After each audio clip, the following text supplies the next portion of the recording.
Hi everyone, আমি ঋতুপর্ণা। আমার channel delicious কুকে আপনাদের সবাইকে স্বাগত। আজকে আমার রেসিপির নাম চিংড়ি মাছের মালাইকারি। চিংড়ি মাছের মালাইকারি নামটা শুনলে আমাদের প্রায় সবারই জিভে জল চলে আসে। তো চলুন আজকে এই রেসিপিটা দেখে নেওয়া যাক। এই রেসিপিটা বানাতে খুবই সহজ, হাতে মাত্র 10 মিনিট থাকলেই এই রেসিপিটা তৈরি হয়ে যায় খুব সহজেই। তো চলুন দেখে নেওয়া যাক রেসিপিটা। এখানে আমি দেখুন এরকম সাইজের চিংড়ি মাছ নিয়ে নিয়েছি। খুব বেশি বড় না, খুব ছোট না, এরকম মাঝারি সাইজের একটু বড় দেখে চিংড়ি মাছ নিয়ে নিয়েছি। এবার আমি নারকেলটা এখানে ফাটিয়ে নিচ্ছি, নারকেলটা কুড়িয়ে ওটা দুধ বের করার জন্য। এবার দেখুন আমি নারকেলটা এভাবে না টুকরো টুকরো করে কেটে নিয়েছি।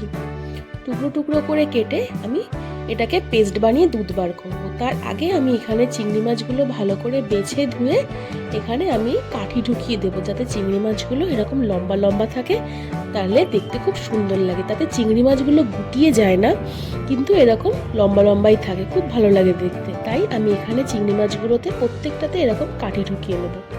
দেখুন কি সুন্দর করে কাঠি ঢোকাচ্ছি আমি।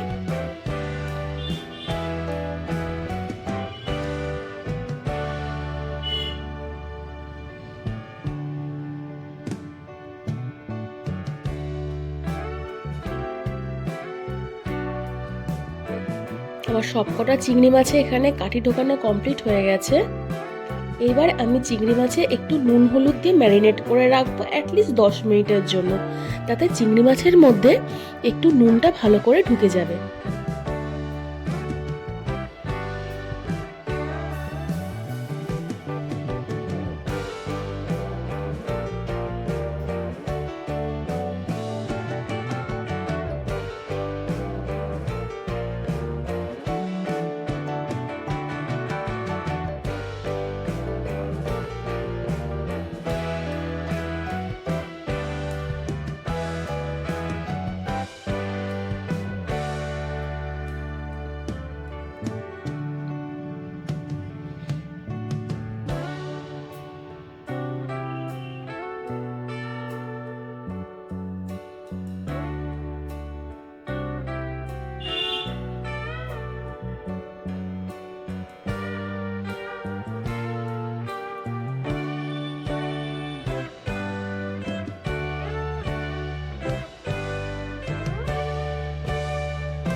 এরপরে দেখুন আমি এই টুকরো টুকরো করা নারকেলগুলো ছাড়িয়ে নিয়েছি এরকম। এবার আমি মিক্সিতে একটুখানি জল দিয়ে আমি এটাকে পেস্ট বানিয়ে নেব। একটা ঘন থিক পেস্ট হবে, তাহলে দুধটা ভালো করে বেরিয়ে যাবে।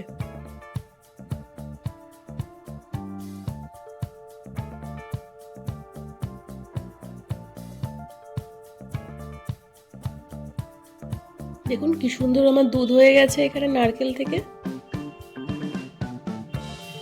এবারে আমি ছাঁকনির সাহায্যে দুধটাকে ছেঁকে নেব, তাতে দুধটা আমার নিচে পড়ে যাবে এবং নারকেলের যে ছিবড়াটা আছে সেটা ওপরে থেকে যাবে। এখানে আমি অল্প একটু জল দিয়েছি, তাতে দুধটা একটু ভালো করে যাতে এখান থেকে বেরিয়ে যায়। এরকম চেপে চেপে চেপে চেপে আমাদের দুধটা বার করে নিতে হবে।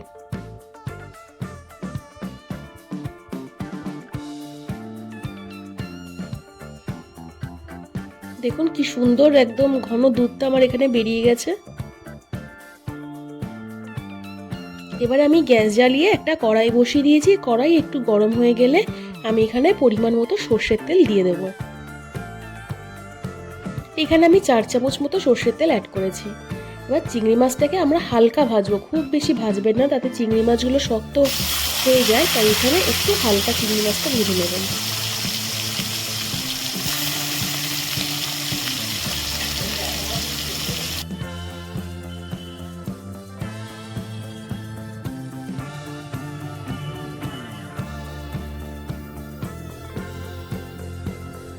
দেখুন চিংড়ি মাছটা খুব সুন্দর ভাজা হয়ে গেছে। এবার আমরা এটাকে অন্য পাত্রে ট্রান্সফার করে নিলাম।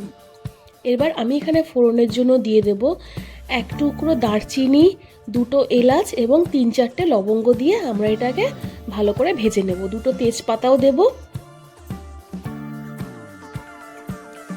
আর একটুখানি জিরে দেবো, 1 চামচ মতো একটু গোটা জিরে দিয়ে দেবেন। দিয়ে এটাকে ভালো করে আমরা নাড়াচাড়া করে নেব। এরপরে আমি একটু ওখান থেকে দুধ নিয়ে, নারকেলের দুধ নিয়ে একটা ঘন মশলা বানিয়ে নেব। সেখানে আমি দিয়ে দেব একটু নুন, একটু হলুদ গুঁড়ো, একটু লঙ্কার গুঁড়ো, একটু জিরের গুঁড়ো এবং একটু ধনের গুঁড়ো দিয়ে দেখুন একটা ঘন পেস্ট আমি এখানে তৈরি করে নিয়েছি। এরপরে মশলাগুলো খুব ভালো করে ভাজা হয়ে গেলে একটা সুন্দর গন্ধ বেরোবে, তখন আমরা এখানে এই পেস্টটা অ্যাড করে দেবো। অ্যাড করে এবং এটা ভালো করে আমরা কষিয়ে নেব। যতক্ষণ না তেল ছাড়ছে ততক্ষণ আমরা এই মশলার পেস্টটা ভালো করে কষিয়ে নেব। দেখুন ঘন পেস্ট থেকে খুব সুন্দর এখানে তেল বেরিয়ে এসছে। তারপর আমরা বাদবাকি যে নারকেলের দুধটা সেটা আমরা এখানে অ্যাড করে দেব। এক্ষেত্রে কিন্তু মনে রাখবেন গ্যাসটা কিন্তু হাই ফ্লেমেই রাখতে হবে, দুধটা ভালো করে জাল হবে তার জন্য।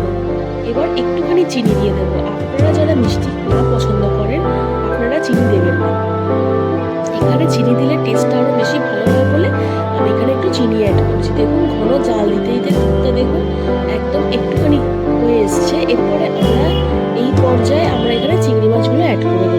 আস্তে আস্তে আমরা সব চিংড়ি মাছগুলো এখানে অ্যাড করে দেবো।